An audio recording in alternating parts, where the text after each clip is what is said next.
is yung part 4. Nag-aantay ulit kami ng sasakyan. Paborito namin.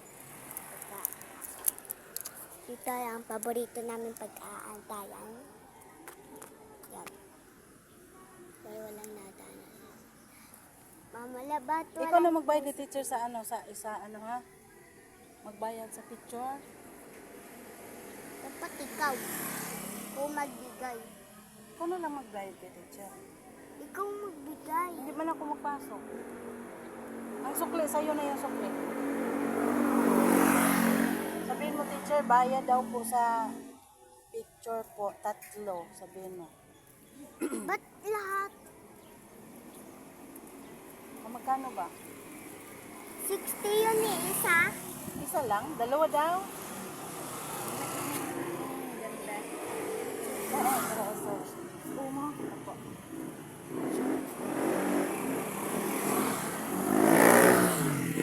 Mamala, yung sa akin yung A, pati yung C.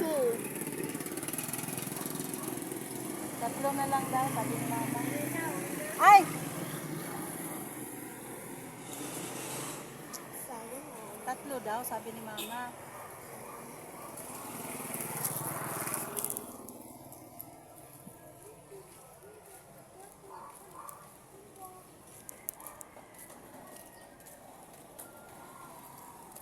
So, wait for pagkagda. Ay, sabihin mo, ano? A and, ay. Nag-ano ka, tay? Sa school po? Ah, okay po. Sige po. Ano?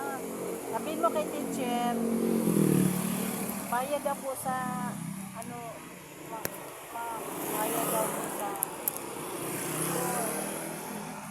magkano ba? 60 isa. Oh, ilan ba ang kukunin?